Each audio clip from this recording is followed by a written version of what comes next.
ይሰድበኛል፣ ነገር ግን ሁሉም ይዘልፈኛል፣ ሁሉም ይዘልፈኛል።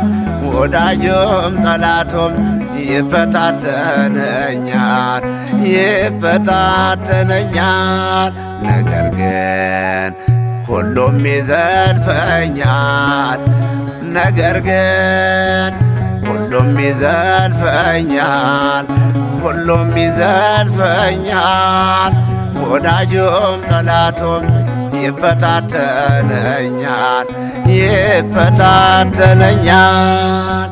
እርሳችን በሁለተኛ ነገሥት ምዕራፍ 4 ከቁጥር 28 ባለው ቃል እንነጋገራለን። በውኑ ከጌታዬ ልጅ ለመኑትን? እኔስ ጌታዬ ሆይ አታታለኝ አላልኩምን? ሁለተኛ ነገሥት ምዕራፍ 4 ከቁጥር 28 ላይ ከቁጥር 8 ላይ እንዲህ ይላል። ኤልሳዕ ወደ ሱነም አለፈ። በዛም በሱነም ሲያልፍ አንዲት ታላቅ በሀገር የምትኖር በዛች ሀገር የምትኖር ታላቅ ሴት ነበረች።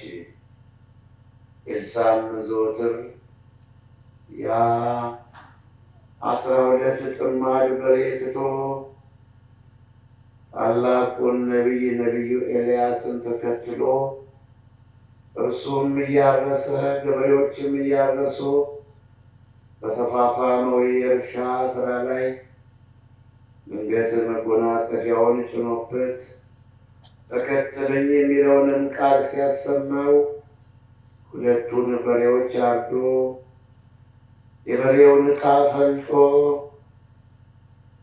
ቤተሰቡን ከመገበ በኋላ ነቢዩ ኤልያስ ተከተለኝ ሲለው ጌታዬ ሆይ ቤተሰቦቼን ተሰናብቼ ልመለስ ካለው በኋላ ሁለቱም በሬ አርዶ ከመገበ ካበላ ካጠጣ በኋላ ከኤልያስ ጋር በመከተል ነቢዩ ኤልያስን ያገለግለው ነበር። በአንደኛ ነገሥት ምዕራፍ 19 ከቁጥር 19 ላይ እንግዲህ ሊከተለኝ የሚወድ ቢኖር ራሱን ይካድ መስቀሉንም ተሸክሞ ይከተለኝ። ማርቆስ ምዕራፍ 8 ከቁጥር 34 ላይ ባለው ቃል በእውነት ነቢዩ ኤልሳዕ ፈጸመው። ሀብቱን ትቶ ስራውን ፈቶ የመጨረሻውን ዋነኛውን ሰማያዊ ስራ ለመስራት ከነቢዩ ከኤልያስ ጋር ደፋ ቀና እያለ ኤልያስን በአፍተ ልብ ለማገልገል ከዓለም ተለየ። እንዲህ ብሎ ቢመንኑም እውነት የልብ ያደርሳል። እንዲህ ከዓለም የተለየ ሀብቱን ንብረቱን ትቶ የወጣ ሰው እግዚአብሔርን ለማገልገል ዝግጁ ነው። ኤልሳዕ ሁኔታ እንዲህ ነው። በሱነም ሲመላለስ ነው። ታላቅ በሱነም የምትኖር ሴት ሱነማዊቷ ለባለቤቷ እንዲህ አለችው፣ ጌታዬ ሆይ ይሄ ነቢየ እግዚአብሔር በመካከላችን በዚህ በመንገድ ያልፋል። ጠዋትም ማታም ለአገልግሎት ይወጣል ይወርዳል። በዚህ በቤታችን ላይ ሰገነት እንስራለት፣ እዛም ወንበር፣ ጠረጴዛ፣ መቅረዝ እናዘጋጅለትና ሲሄድን ሲመለስም ይባርከን ይመርቀን ይጸልይልኝ አለችው። ባለቤቷም ፈቃደኛ በመሆን በቤታቸው ላይ ሰገነት አዘጋጅተው ጠረጴዛና ወንበሩን መቅረዙን በማስተካከል ነቢዩ ኤልሳዕ ሲሄድን ሲመጣ የሚጠይቃቸው ነበር። ዘወትር ሲመላለስም አንድ ቀን ተከታዩን አገልጋዩን ገያዝን ሴት ምን ትፈልጋለች? የጎደላት ምንድን ነው ብሏት ነበር። ገያዝም ጌታዬ ሆይ ሀብታም ናት፣ ሁሉም ነገር አላት፣ ነገር ግን ልጅ የላትም። ልጅ ከቤቷ የለም፣ ልጅ አልወለደችም አላት። ይህንንም አየና ሥላሴ በአብርሃም ድንኳን ተገኝተው እንደ ዛሬ ሁሉ የዛሬ ዓመት እመጣለሁ፣ ሚስት ሳራም ትጸንሳለች፣ ወንድ ልጅ ትወልዳለች ብሎ የሰማይ አምላክ እግዚአብሔር ለአብርሃም ዘፍጥረት ምዕራፍ 18 ከቁጥር 12 ላይ እንደተናገረው ኤልሳም የዛሬ ዓመት ወንድ ልጅ ትታቀፊያለሽ ብለዋት ሄደ። ያቺ በሱነም የምትኖር ሴት ግን አታታለኝ፣ አርጅቻለሁ፣ የመውለጃ ጊዜ አልፏል፣ ባለቤቴም ሽማግሌ ነው፣ እኛ ሸምግለናል ብለው ተስፋ በቆረጡበት ሰዓት ላይ ለእግዚአብሔር የሚሳነው የለምና በነቢዩ በኤልሳ ላይ አብሮ የሰማ አምላክ እግዚአብሔር አክብራው ነበርና ሰገነቷን ሰርታ መቅረዟን አዘጋጅታ ጠረጴዛና ወንበሯን አስተካክላ ስላከበረችው እግዚአብሔርም በሽምግልና በእርጅና ወንድ ልጅ ሰጣት። ያ ልጅ ከአባቱ ጋር ካደገ በኋላ ወደ እርሻ ሄዶ አባቱ አጨዳ ሲያሳጭድ ድንገት ራሴን አለ። አባቱም ወስዶ ለእናቱ ሰጣት። እናቱም ተመልክታ ብትመለከት ብታየው ልጁ እየቀዘቀዘ ሄደ፣ ሞተ። ወደ ኤልሳ ሄደች። ወደ ቀርሜሎስ ተራራ ወደ ኤልሳ ገሰገሰች። ተከታዮቿን ሰራተኛዋን አዘጋጅታ ወደ ኤልሳ ሄደች። ኤልሳም በርቀት ይመለከታት ነበር። ያቺ ሴት አዝናለች። ምን እንደሆነ ግን አላወቅኩም፣ እግዚአብሔር ሰውሮብኛል። ለሰው ልጆች ያውቁት ዘንድ ከእግዚአብሔር የሚፈቀድላቸው ሐዋርያው ቅዱስ ጳውሎስ ከእውቀት ከፍለን እናውቃለን ይላልና በአንደኛ ቆሮንቶስ ምዕራፍ 13 ቁጥር 9 ላይ ከእውቀት ከፍለን እናውቃለን እንዳለ በምን እንዳዘነች ነገሩን አልተገለጸልኝም። ነገር ግን አዝናለች። አዝና ተጨንቃን ብትመጣ ሲል ድንገት ደረሰችና ከእግሩ ስር ወደቀች። ነቢየ እግዚአብሔር ሆይ ልጄ ሞተ አለችው። በጊዜው ጋዝን ላከው። መጨረሻ ግን ተያይዘው ወደ ልጁ ነው የሄዱት። እርሳችን ጌታዬ ሆይ በውኑ ጌታዬ ሆይ እኔ ልጅ ለመንሁህን? በዚህ ዓለም የሰው ልጆች ብዙ ነገር ማግኘትን ይፈልጋሉ። ችግር ሲገጥማቸው ደግሞ ያው ነቢያት አባቶቻችን ሐዋርያት ቅዱሳን የነበረባቸው ፈተና ሁልጊዜ ማግኘትን የሚፈልግ ትውልድ ልጇን ባጣቸውና በሞተ ጊዜ ግን ነቢየ እግዚአብሔር ሆይ በእውነት ልጅ ለመንሁህን? ልጅ እንዳገኝ ጠየቅሁን? አታታለኝ አላልሁህን ነበር ያለችው። በአንደኛ ነገሥት ምዕራፍ 17 ቁጥር 18 ላይ ኤልያስም ከዋሻው ወጥቶ በዛች ረሃብ ዘመን በዛች የችግር ዘመን 3 ዓመት ከ6 ወር ዝናብ ከሰማይ ጠፍቶ ሰማይ ተደጉሞ እህል የሚበቅል ሲጠፋ በሀገሪቱ ላይ ከብቱም ሆነ ሰው በረሃብ ሲያልቅ የተጠጋባት ሴት ድንገት ልጇ ሞተባት። ያች ባልቴት ያለችው ምን ነበር? ነቢየ እግዚአብሔር ሆይ ኃጢአቴን አውቀህ ኃጢአቴን መርምረህ ልጄን ትገልብኛለህን? ያለችው።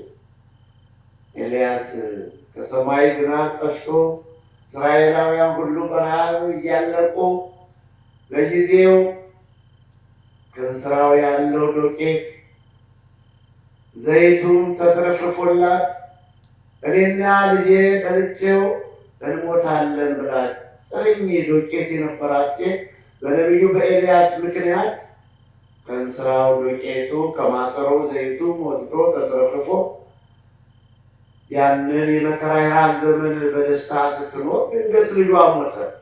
ልጇ ሲሞትባት ግን ነቢየ እግዚአብሔር ሆይ ኃጢአቴን መርምረህ ልጄን እንዴት ትገልብኝ? የሚያስደነግጥ የሚያስጨንቅ ቃል ነው። በእኛ ሕይወት በአባቶቻችን በቀደሙት በደጋጎች በቅዱሳን የሰው ልጆች መልካም ነገር ይመኛሉ። ዶቄቱ ተትረፈረፈ፣ ዘይቱን በማሰሮው ሞላ።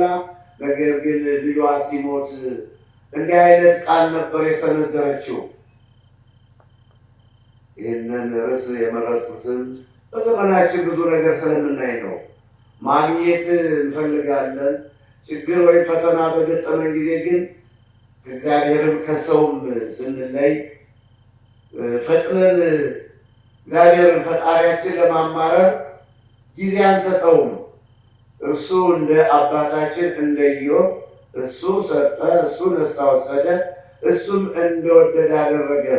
መጽሐፈ ኢዮብ ምዕራፍ 1 ከቁጥር 22-23 ላይ አባታችን ኢዮብ ልጆቹም ከብቶቹም በጎችም ሲያልቁ እሱ ሰጠ፣ እሱ ነሳ ወሰደ፣ እሱ እንደወደደ አደረገ ብሎ ነው ነገሩን ሰይጣንን ዲያብሎስን ያሳፈረው።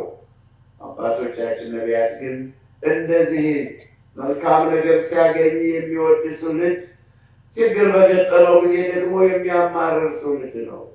በዘመናችንም እንዲህ አይነት ነገር ሲደጋገም እናያለን።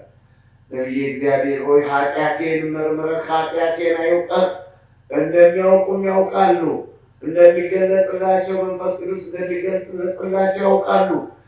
ታዲያ ልጄን ትገልብኝ ብላ እሱም ወደ ሰገነት ወጣና 3 ጊዜ እየወደቀ እየተነሳ ልጇን ወደ ነበረበት ወደ ሕይወት መልሶታል። ነቢዩ ኤልሳም እንዲሁ 7 ጊዜ በሰገነት ላይ አውጥቶ የዛችን ሰዶማዊ ሴት በመውደቅ በመነሳት ወደ ሕይወቱ ነፍሱ ከስጋው እንዲገናኝ አድርጎታልና በእውነት ነቢየ እግዚአብሔር ሆይ በእውኑ ጌታዬ ሆይ እኔ ልጅ ለመንኩህምን? እንዲያውም አታታለኝ አላልኩህምን? ያ በእርጅና ከሸመገለች ከበለጠች የወለደችው ልጅ ድንገት ሲሞቱባት በማማረር ነበር ያለችው። የሰራዊት ጌታ እግዚአብሔር ግን ኃይሉን ይገልጽ ዘንድ በነቢያት ላይ ያሳደረውን ኃይል ለመግለጽ እንጂ የሁለቱንም ልጆች እንደነበረ አድርጓል። ዘፍጥረት ምዕራፍ 20 ከቁጥር 1 እስከ 18 ድረስ በአብርሃም አባታችን በዘመኑ ታላቅ ረሃብ ሆነ። በረሃቡ ጊዜ ቀጥታ ወደ ፍልስጤማውያን ወደ ጌራራ ነበር የሄደው። በፍልስጤም ሲኖር አቤሜሌክ የፍልስጤም አውራጃ ገዥ አስተዳዳሪ ንጉሥ ሀገሪቷን እየገዛ በሚኖርበት ሰዓት አብርሃም አባታችን ያንን የራብ ዘመን ለማሳለፍ ወደ ፍልስጤም ሄደ። በዛም ኑሮ ሲጀምር ወደ ሀገሪቱ ሲገባ ከሳራ ጋር አንድ ነገር ተነጋገሩ። እህቱ ነኝ በይ እኔም እህቴ ናት እላለሁ። የዚህ የፍልስጤማውያን ሰዎች አንቺን ካዩሽ አንቺን ለማግባት ሲሉ እኔን እንዳይገሉኝ እህቱ ነኝ በይ ብለው ተመካከሩ። ይሄ የሚያዋጣ ምክር መስሏቸው በዚህ ሲኖሩ ድንገት መሳፍንቶችና መኳንንቶች አገኙና ወደ ንጉሳቸው ወደ አቤሜሌክ ወሰዷት። ያን ጊዜ የሰማይ አምላክ እግዚአብሔር ዘፍጥረት ምዕራፍ 20 ከቁጥር 3 ላይ በሕልሙ ለአቤሜሌክ ለንጉሱ በሕልም ተገለጸለትና አሁን ዛሬ ይህንን የሰራው ስራ የወንድ ሚስት ናትና በዚህ ሰው ምክንያት ምውት ነህ አንተ ተሎ ልቀቃት ብሎ በሕልም አስደነገጠው። ያም ንጉሥ አቤሜሌክ ደንግጦ ምንድን ነበር ያለው አብርሃምን አባታችን? አብርሃም ሆይ ያደረግኩብህ ምንድን ነው? ምንድን ነው የሰራሁት ኃጢአት? ለምን እንዲህ አደረግከኝ? ለምን እህቴ ናት አልክ? እህቴ ናት ለምን አልከኝ? እኔ ባለማወቅ በየዋህነት በቅንነት የሰራሁት እንጂ ለኃጢአት ብዬ አይደለም ነበር ያለው። እና አብርሃም አባታችንም እኔ በዚህ ሀገር ያሉ ሰዎች እግዚአብሔርን እንደማይፈሩ ስለማውቅ ይገሉኛል ብዬ ስለፈራሁ ነው እንዳልሞት ብዬ ይህን ነገር ያደረግኩት። ከእሷ ጋር ተነጋግረን ወንድምህን ተባብለን የመጣ ነው እንዳይገሉኝ እድሜን ለማራዘም ያደረግኩት ነው አለና በዛ ምክንያት የሰማይ አምላክ እግዚአብሔር በአብርሃም ሚስት በሳራ ምክንያት ከብቶችም ሰዎችም እንዳይወልዱ መከሩ። ነቢይ ነውና ይጸልይልሃል፣ ነቢይ ነውና ይለምንልሃል። ቶሎ ሚስቱን ወደ እርሱ መልስ አለው። ያም በጌራራ የሚኖር የፍልስጤም ገዥ አቤሜሌክ ሳራን ወደ አብርሃም መልሶ ከብት፣ በሬ፣ ላም፣ በግ የመሳሰለ ሀብት ንብረት በመስጠት በክብር ነቢዩን ስላከበረ ከብቶችን ሰዎችን ማኅፀናቸው ተከፈተ ይላል ዘፍጥረት ምዕራፍ 20 ከቁጥር 1 እስከ 18 ድረስ። እንግዲህ ጌታዬ ሆይ በእውነት ልጅ ለመንሁህን? እንዲያውስ አታታለኝ አላልኩህምን? በሁለተኛ ነገሥት ምዕራፍ 4 ቁጥር 28 ላይ አብርሃም አባታችን የረሃቡን ዘመን ለማሳለፍ ነው ተጠግቶ ከዛ የረሃብ ዘመን ለመውጣት ከዛ ያን የረሃብ ዘመን ለማለፍ ነው ወደ ፍልስጤማውያን ሄደ። ነገር ግን የተከሰተው ነገር ሌላ ነበር። የሰማይ አምላክ እግዚአብሔር የቸርነቱን ስራ ባይሰራ ኖሮ አብርሃምን እስከ መሞት ይደርስ ነበር። ነገር ግን ነቢያቶችን አትዳሱ የሚል ተጽፏል በአንደኛ ዜና መዋዕል ምዕራፍ 16 ቁጥር 21 ላይ እና መዝሙረኛ ዳዊት በመዝሙር 104 ቁጥር 14 ላይ 114 ቁጥር 14 ላይ ነቢያቶችን አትንኩ፣ በእነሱ ምክንያት ነገሥታትን ይገስጻል፣ በሀገር ላይ ረሃብን ያመጣል።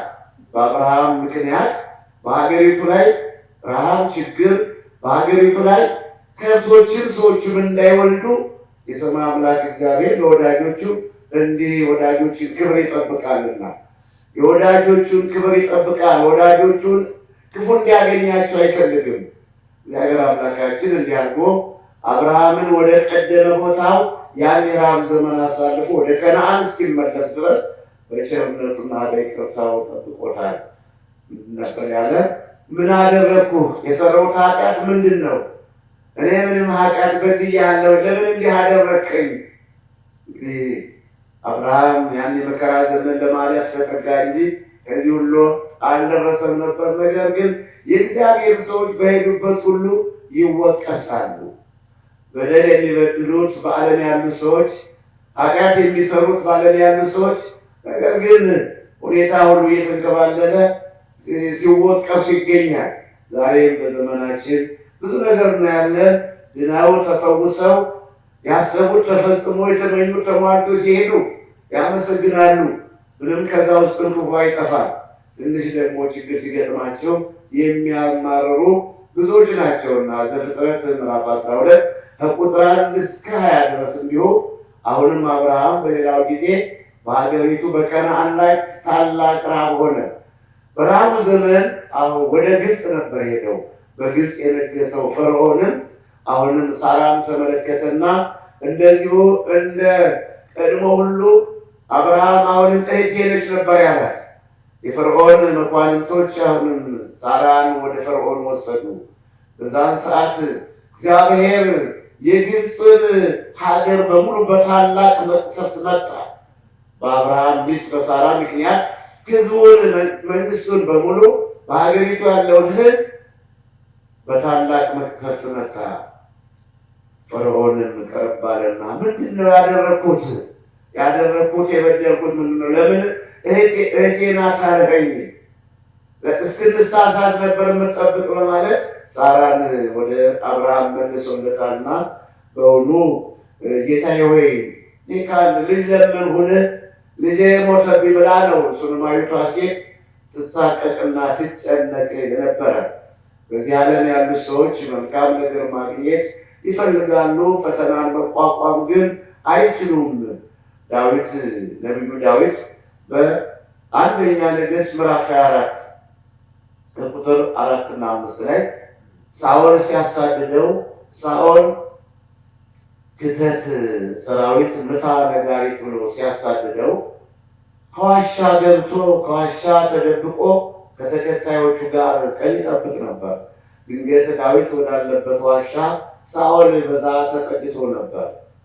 የዳዊት ተከታዮች ያሉት ምን ነበር?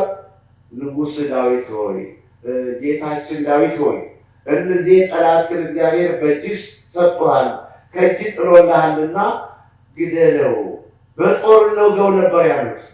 ዳዊት ግን እግዚአብሔር የቀባውን አልገልም። እግዚአብሔር በቀባው ሰው ላይ እጄን አልጭንበትም። ከእግዚአብሔር ሰዎች የሚጠበቀው ምሕረት ነው፣ ቸርነት ነው። እግዚአብሔር እንደወደደ ያደርጋል እንጂ በእግዚአብሔር ስራ ገብተው ልግደለው፣ ልጣለው፣ ልደግመው አይታሰብም። ዳዊት ከዋሻ ነው ያገኘው። እሱን እንደተቀመጠ መውጋት ምንም የሚያስቸግር ነገር አልነበረም።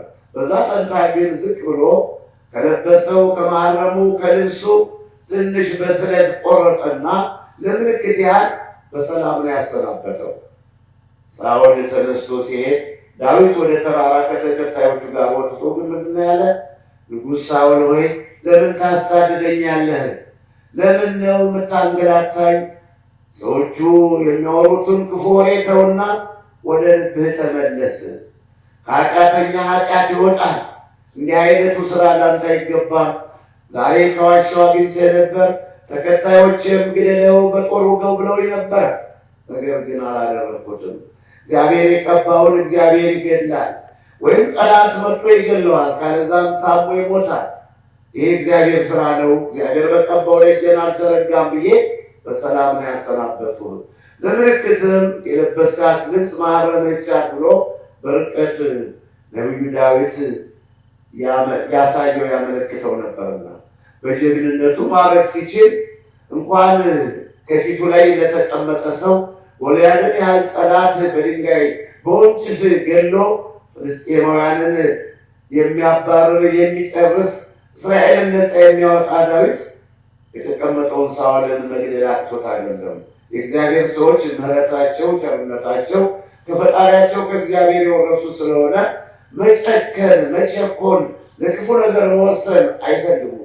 ነቢዩ ዳዊት ለዚህ ዋና ምስክራችን ነው፣ ምሳሌያችን ነው ነቢዩ ዳዊት። አሁንም አንደኛ ሳሙኤል ምዕራፍ 26 ቁጥር 12 ላይ ሳኦል አሁንም አንድ ጊዜ በምቀኝነት በቅናት አይቶታልና ማንኛውም ሰው ቢጣላ በተጣላበት ነገር ይታረቃል። ሲታረቅም እናያለን። በቅናት የገባ መንፈስ ግን ከሞት በቀር ያን የቀናበትን ሰው ካላጣው ምንጊዜም ስለማይተው ያሳድደው ነበር። አሁንም ዳዊት ከአንድ ከተራራ ላይ ከሰራዊቱ ከተከታዮቹ ጋር ሲመለከት ሳኦልና ሰራዊቱ ወለል ካለ ሜዳ ላይ ተኝተዋልና ዳዊት የሚያምነውን ተከታይ ይዞ በተኛው ሰራዊት መካከል ሞትን ሳይፈራ ገስግሶ በመግባት የሳኦልን ጦሩን በራስጌው የተተከለውን ጦሩንና የውሃ መጠጫውን ኮዳ ይዞ ተከታዮቹ አሁንም ዳዊት ሆይ እስከ መቼ ትታገሳለህ?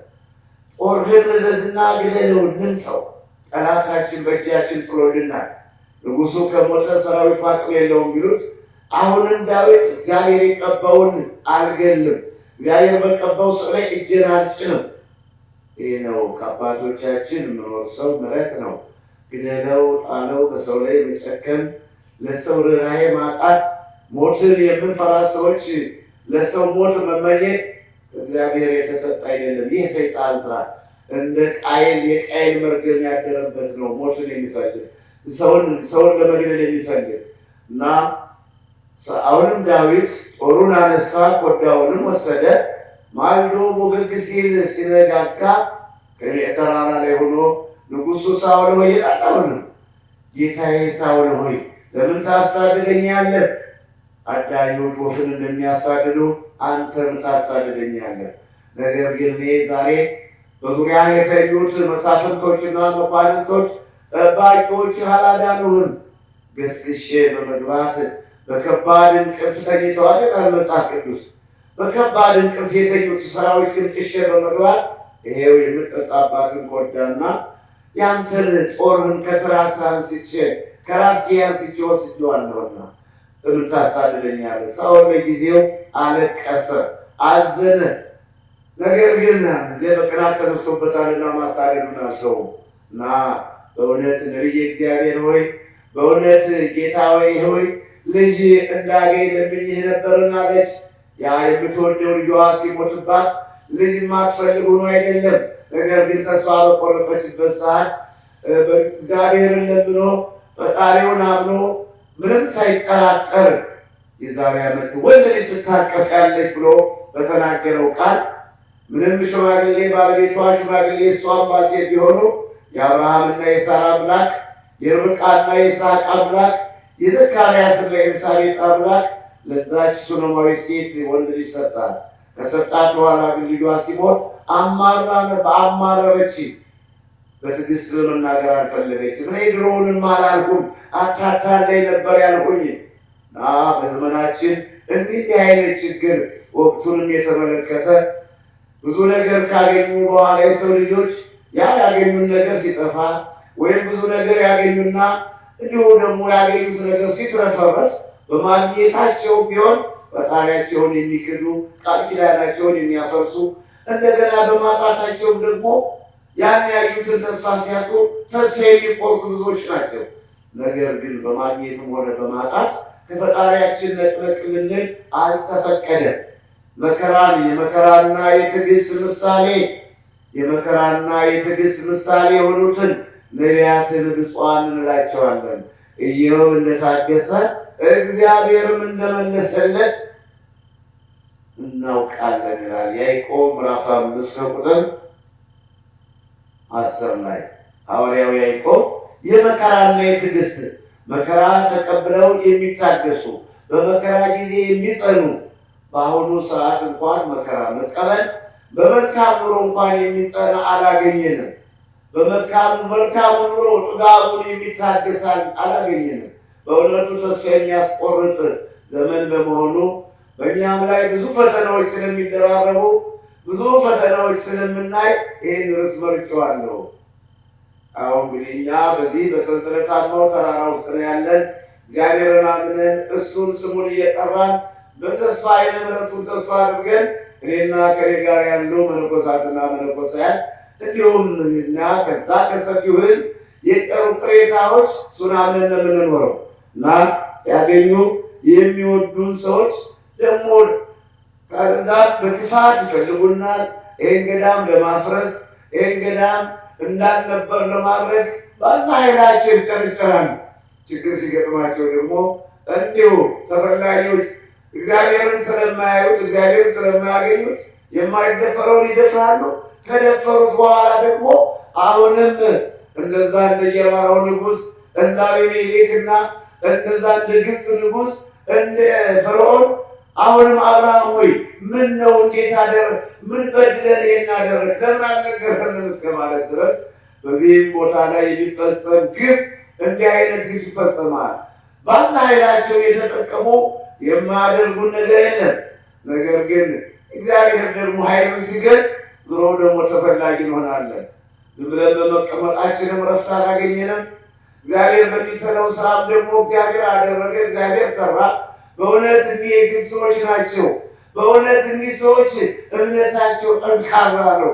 ከዚህ በረሃ ላይ እንዲህ የሚጠብቃቸው የጠላትን ፈላጻ መልሶ ወደ ራሱ የሚያዞር አምላክ ተብሎ የአምላክነቱ ስራ መደነቅ እጹብ ድንቅ የጌታ ስራ ማለት ማክበር ማመስገን ሲገባ አሁንም የበለጠ ጥላቻ ላይ ጥላቻ በዚህ በወረዳችን በከተማም በገጠርም እንዲህ አይነት ነገር ብዙ ወደ ማብራሪያው መሄድ ባልፈልግም እንዲህ አይነት ግፍ ይፈጸማልና እንዲህ አይነት ለምን ተነግተን እኛ የፈለግነውን ማድረግ ነው የሚገባል።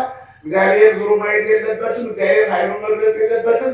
የምንፈልገውን ማፍረስ አለብን። የምንፈልገውን መግደል አለብን።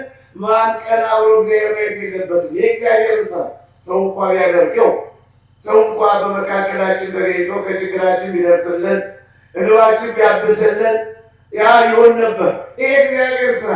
እኛ ወደ አምላካችን እንባችን መርጨት ብቻ ነው። ሌላ ኃይል የለንም። በዚህ ሰንሰለታማው ተራራ ውስጥ እሱን አምነን የምንኖር ሌላ ኃይል የለንም። ብንጠራው የሚደርስልን ብንጮህ የሚመጣልን የለም። ያለነው ሁሉ እሱን አምነን እሱን ተስፋ አድርገን ስንከሰስ ስንወቀስ እንኖራለን። የምንወቀስበት ምክንያት ግን የለም። የምንከሰስበት ምክንያት ግን የለም። የምንሸለምበት ብዙ ስራ ተሰርቶ ይጠብቀዋል ያለምን የምንሸለምበት በእውነት ለሌሎቹ አድባራትና ገዳማት መልካም ምሳሌ የሚሆን ከመግቢያው እስከ መውጫው ብዙ ስራ ተሰርቶ ይገኛል። ይህ እንዳለ ሆኖ ግን ከክፉ ዘመን ደረስንና እንከሰሳለን። እሺ መልካም እንወቀሳለን፣ ጥሩ ይጠሩናል፣ የፈለጉትን ያደርጉ። ያ ሁሉ ሆኖ ደግሞ እግዚአብሔር ጠንካራ ክንዱን ሲያሳይ ብረው ደግሞ የበለጠ ጥላቻውን እያመጡ ይሄዳሉ። ያቺ ሱነማዊቷ ሴት ነቢየ እግዚአብሔር ሆይ በእውነት እኔ ልጅ ለምኑን አለች። በእርግዝና የወለደችው ልጇን የምትወደው ልጇ ሲሞትባት የምትወደውን መቅረዝ እናዘጋጅ፣ ጠረጴዛ ወንበሩ ይሰራ፣ ሰገነቱ ይስተካከል፣ ለቤታችን ይጸለይልን ብላ የምትወደውን ነቢየ እግዚአብሔርን አሁንም ና እባክህ ልጄ ሙቶብኛል ድረስልኝ ያለችው። በእርግጥ አልጠላችውም። በእርግጥ ወደ ጠንቋይ ልሄድ አላለችም። አሁንም ተመልሳ ወደ ነቢዩ ነው የመጣች፣ አልተሳሳተችም። ነገር ግን ያስደነግጣል ቃሉ። የሞት ልጄ ሙቷልና ድረስልኝ፣ እኔ ወትሮስ መች ልጅ ጀመር መች ልጅ ፈለግኩ ተስፋ በቆረጡበት ሰዓት የሚለው ቃል ያስመርራል፣ ያስጨንቃል። ይልቁንም ደግሞ በተለይ በኤልያስ ዘመን የተደረገው ያቺ ባልቴት እንዴ ነቢየ እግዚአብሔር ሆይ ኃጢአቴን መርምረህ ከርዕሳችን ጋር ትምህርታችን ለማያዝ ኃጢአቴን መርምረህ እንዴት ልጄን ትገልብኝ ያለች። ነቢየ እግዚአብሔር ሆይ በእውነት እንዴት ልጄ ሞተ ብላ እንኳን ከእግሩ ስር ብትወድቅ ይቀል ነበር። ኃጢአቴን ስለምታውቅ አሁን ነቢያት ያውቃሉ ከጥፍር እስከ ጠጉር በሰው ያለውን የእግዚአብሔርን ስራ የመንፈስ ቅዱስን ስራ መንፈስ ቅዱስ ይገልጽላቸዋል። ቢሆንም ግን ለማጥፋት እንዳልሆነ ነቢዩ ዳዊትን ጠቅሻለሁ። የነቢያት አገልግሎት ሰውን ማዳን ነው፣ ሰውን መታደግ ነው፣ ሰው እንዲጠቀም ነው። ልጅ የሌለው እንዲወልድ፣ የታመመው እንዲድን፣ በሽተኛው ጤና እንዲያገኝ፣ የተጣላው እንዲታረቅ ዓለምን ዞረው የሚያስተምሩ የዓለም ባለውለታዎች ነቢያት ቤት ንብረት ትተው እንደ ኤልሳ 12 ጥማድ በሬ ጥሎ መመነን፣ ዓለም በቃይ ብሎ ከቤተሰብ መለየት፣ የቤተሰብን ፍቅርና የዓለምን ጣጣ ትቶ ዋሻ ለዋሻ ፍርቅታ ለፍርቅታ ራቤን ጠማኝ ሳይሉ ከመብል ከመጠጥ ከተድላ ደስታ ተለይተው ዛሬ የሚራቡ ብፁዓን ናቸው ይጠግባሉና፣ ዛሬ የሚያለቅሱ ብፁዓን ናቸው ይደሰታሉ ያለው በሉቃስ ወንጌል ምዕራፍ 6 ከቁጥር 20 ላይ ጌታችን መድኃኒታችን ኢየሱስ ክርስቶስ ለሚራቡትና ለሚያለቅሱት ደስታ እንደሚጠብቃቸው፣ ዘላለማዊ ደስታ ሰላም እንደሚጠብቃቸው በምሳሌ ያስተምሩናል።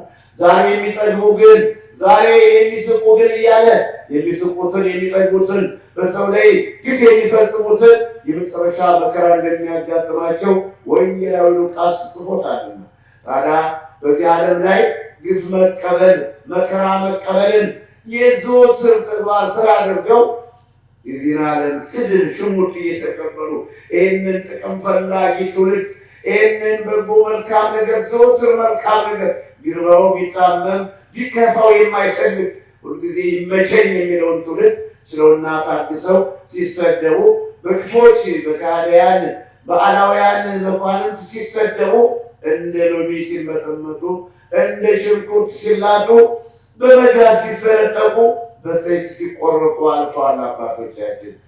በእውነት ጌታዬ ሆይ እኔ ልጅ ለመሆን እንዲው ሰዓት ታታለኝ አላልሆምን? በሁለተኛ ነገሥት ምዕራፍ 4 ከቁጥር 28 ላይ በአንደኛ ነገሥት ምዕራፍ 19 ቁጥር 1 ላይ ኤልዛቤል እነዛ ሐሰተኞች ነቢያት ባለቁ ጊዜ እንዴት ነበር ያለችውና ኤልያስን ኤልያስ ሆይ የሚል መልእክት ነበር ያላከችበት። በእውነት ዛሬ አንተ ሰላም ብታድር ነፍስ ካንተ ጋር ብታድር እያለች በጣዖት ትምል ነበረ። ኤልያስም የኤልዛቤልን ቃል ሰምቶ ከልጁ ጋር ከአገልጋዩ ከብላቴናው ጋር ያን ቀን መንገድ ተጓዘ። ያ በቤርሳቤህ ልጁን ተወና እንዲያውም ከክትክታው ስር እስኪተኛ ድረስ እስኪመረር ጌታዬ ሆይ ከአባቶች አልበልጥምና ግደለኝ ልሙት እስኪል ድረስ እንደዚህ ነቢያት ይሳደዳሉ። ታዲያ ኤልያስ ለሞት የሚያደርሰው ምን ኃጢአት ነው የሰራው? እኔ ስለ እግዚአብሔር የእስራኤል አምላክ የሰራዊት ጌታ እግዚአብሔር ሆይ ስለ ስምህ ቀንቻለሁ። እስራኤላውያን ቃል ኪዳንህን አፍርሰዋል። ለጣዖት ሰግደዋል አለ እንጂ የሰራው ኃጢአት ለሞት የሚያደርሰው ኃጢአት አልነበረም። እሷ ግን ፈከረችበት። ዛሬ ትገደላለህ፣ ዛሬ አትውልም አታርም ስትለው አገር ጥሎ ነው ሄደ። ነቢያት እንደዚህ በመከራ ነው። በዚህ ዓለም ያሉ ሰዎች ደስታው፣ ተድላው፣ ምቾቱን መቻል መቋቋም አቅቷቸው ከኃጢአት ላይ ኃጢአት እየጨመሩ በዚህ በመቅሰፍት በበሽታ ባለመግባባት በጦርነት ሲያልቁ ይታያል። የእግዚአብሔር ሰዎች ደግሞ መከራን ነው የሚቀበሉት፣ መከራን ነው የታገሱት፣ መከራን ነው የቻሉት። ስድብን፣ ሽሙጥን፣ ረሃብን፣ ጥምን ነው የታገሱት። ሌላው የበላው የጠጣው አልመቸው ብሎ ሰው ሲበድል፣ ጉቦ ሲቀበል፣ ሰውን ሲያሳድድ፣ ደም ሲያፈስ፣ ታሪክ ሲያጠፋ ይገኛል። ነቢያት ደግሞ በዛ በለውጥ በተለየ ግፍ ሲቀበሉ፣ መከራ ሲቀበሉ ይታያል። ዘወትር መከራ እንደተቀበሉ በሚሰሩ ስራ ሁሉ መደገፍና መሸለም ሲገባቸው የዚህ ዓለም ሰዎች መከራ ይበዙባቸዋል። እግዚአብሔር አምላካችን እንግዲህ የቀደሙት የነቢያት በረከት በሁላችን ላይ ይደርልን። በእኛም ላይ ዛሬ የሚወርድብንን ግፍና መከራ እግዚአብሔር አምላክ እሱ ይመልከትልን። ነቢየ እግዚአብሔር ሆይ በእውነት ጌታዬ ሆይ እኔ ልጅ ለምኛለሁን እስክትል ድረስ ኤልያስንም ደግሞ ልጄን ትገልብኝ እስኪሉ ድረስ ነቢያት እንዲህ መከራ ይቀበላሉ፣ ነቢያት እንዲህ ግፍ ይቀበላሉ። ሁለተኛ ሳሙኤል ምዕራፍ 16 ከቁጥር 12 ላይ አሁንም ዳዊት ሳሚ የተባለው የሳኦል አጎት አቧራ ሲያቦልበት ድንጋይ ሲወረውርበት ዳዊት እንዴት ነበር ያለ? ተከታዮቹ እንቁረጠው፣ ይህን የሞተ ውሻ እንግደለው ሲሉ ዳዊት ግን እንዲህ ነበር የሚለው፣ ተውት እባካችሁ፣ እግዚአብሔር ስደበው ብሎኝ ይሆናል፣ አለበለዚያም ደግሞ ግፌን ተመልክቶ እግዚአብሔር በመልካም ይመለከተኛል፣ ይስደበኝ፣ ድንጋይ ይወርውር፣ ተውት ይምጣነ። የእግዚአብሔር ሰዎች እንዲህ ናቸው። ምሕረት ነው ልማዳቸው። ዘወትር መሐሪ ይቅር ባይ ናቸው። በምሕረት ነው የሚመለከቱት። በሰው ላይ ክፉ መስራት አይፈልጉም። ያው እግዚአብሔር እንደየስራው ይፈርድበታል። እግዚአብሔር እንደየስራው ዋጋውን ይከፍላል እንጂ የእግዚአብሔር ሰዎች ክፋት የላቸው። ለዓለም ምሕረት ነው የሚለምኑት። የዓለም ባለውለቶች ናቸው። ወንጌል ይሰብካሉ፣ ያስተምራሉ፣ የተጣላውን ያስታርቃሉ፣ ድውያንን ይፈውሳሉ። ኤልያስ እንዲሁም ኤልሳ በተደጋጋሚ ሙታንን አነስተዋል። የሞተውን ያነሳሉ፣ የታመመውን ይፈውሳሉ፣ ወንጌል ይሰብካሉ፣ የተጣላውን ያስታርቃሉ፣ በዓለም ላይ ምሕረት እንዲወርድ ይጸልያሉ። ይህ ነቢያት የእግዚአብሔር ሰዎች የሐዋርያት፣ የቅዱሳን፣ የጻድቃን፣ የመምህራን፣ የካህናት አገልግሎት ይህ ነው። ሰዎቹ ግን ደስ ሲላቸው እንደዛ፣ ሲከፋቸው ደግሞ ወይም የፈለጉትን እስካልፈጸሙ ያሰቡት ካልተሟላ እናፍርሰው ያሉት ካልፈረሰ እንግደለው ያሉት ካልሞተ አሁንም የበለጠ ከንፈራቸውን እንደነከሱ ጥርሳቸውን እንዳንገጫገጩ የምናየው ብዙ ነገር ነው። በዚህ በዘመናችንም ብዙ ነገር እንመለከታለን። ዘጸአት ምዕራፍ 8 ከቁጥር 7 ጀምሮ ምዕራፍ 7 ከቁጥር 1 እንዲህ አለ እግዚአብሔር ሙሴ አለ፣ እነሆ ለፈርዖን አምላክ አድርጌሃለሁ። ዘጸአት ምዕራፍ 7 ከቁጥር 1 ላይ ለፈርዖን አንተን አምላክ አድርጌሃለሁ፣ ወንድም አሮን ደግሞ ነቢይ ነው፣ እርሱ አንተ የምትናገረው እሱ ይናገራል። ያስኬድ ቀጥታ ወደ ፈርዖን አለ። ብዙ ምልክቶችን አሳየው። ዘጸአት ምዕራፍ 8 ቁጥር 8 ላይ ፈርዖን የወረደውን መከራ ተመልክቶ በረዶ ሲዘንብበት፣ ውሃው ደም ሲመስል፣ ጓጉንቸሩ በቤተ መንግስትና በማሳው በወንዙ በጅረቱ በሸለቆ ሁሉ ሲትረፈረፍ፣ የከብት ቂጥ ነዳፊ ትንኞች ሁሉ በእስራኤል ምድር ማለት በግብፅ ምድር ላይ መከራው ሲበዛ እንዴት ነበር ያለው? ፈርዖን እባክህ ሙሴ ሆይ እግዚአብሔርን ለምንልኝ፣ የወረደውን መከራ አርቅልኝ ነበር ያለው። ሲጨንቃቸው መከራው ሲበዛ እንዲህ ይላል። ነገር ግን ዙረው ወደዛው ነው። የፈርዖንን ልብ አጸናለሁ፣ ኃይሌን ስሜን በፈርዖን እገልጻለሁ ይላልና። አሁንም ዘጸአት ምዕራፍ 9 ቁጥር 16 ላይ እግዚአብሔር አምላካችን አምላካችን በፈርዖን ላይ ኃይሉን ገለጠ።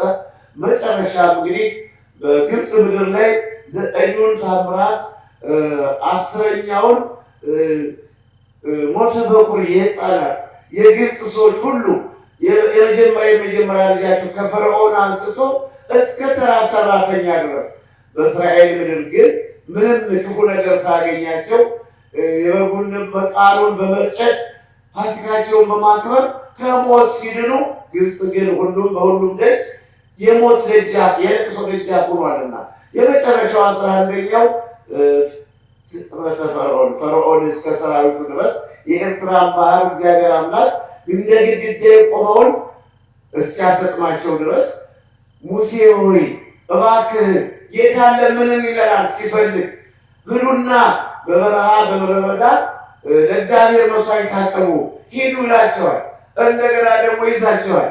እንዲህ ሲያሰቃያቸው ሲፈትናቸው መጨረሻ ግን የክፉ ሰው መጨረሻው ለወሬ ነጋሪ እንኳ ሳይቀር በኤርትራ ባህር በቀይ ባህር ሰጥመዋል። በዘጸአት ምዕራፍ 14 ከቁጥር 15-16 ጀምሮ እስራኤላውያን በደረቅ አሸዋ ሲሻገሩ ግብፃውያን ግን ከዛው ከበረሃው ከዛው ቀርተዋልና እንግዲህ የሐዋርያት ሥራ ምዕራፍ 5 ከቁጥር 3 እና ከቁጥር 5 እና ከቁጥር 10 ላይ ሐናንያ የተባለው አንድ ሰው ወደ ጴጥሮስ ሄደና መሬቱን ሽጦ ለውጦ ግማሹን መሬት ደብቆ ገንዘቡን ለጴጥሮስ አስረከበ። ጴጥሮስም በእውነት መሬቱን የሸጣችሁት ለዚህ ገንዘብ ነው ይለው ነበር። ያን ጊዜ ሐናንያ ግጥም አድርጎ በመካድ አዎ ጌታ ሆይ አለው። ከቆመበት ቃሉን ሲያስተባብል ጴጥሮስን ሲክደው ከመሬት ላይ ወደቀና ጎልማሳዎች መጣው ቀበሉት ይላል። ከ3 ሰዓት በኋላ ሚስቱ መጣች። ሚስቱንም አንቺ ሴት በእውነት መሬታችሁን ለዚህ ገንዘብ ነው የሸጣችሁት አለ። እሷም እንደ ባሏ ካደች። መንፈስ ቅዱስን ታታልሉ ዘንድ ከባልሽ ጋር እንዴት ተስማማችሁ? ባልሽን የቀበሩት አንቺንም ይድገሙሻል። ከ3 ሰዓት ባሏ ከተቀበረ ከ3 ሰዓት በኋላ ወስደው ቀብረዋታል። የሐዋርያት ሥራ ምዕራፍ 5 ከቁጥር 1 እስከ 10 ድረስ የተጻፈ ቃል ነው። እንደዚህ በዘመናችን ቢሆን እንኳን እንዲህ ተደርጎ ብዙ ግፍ ሲፈጸም እናያለን።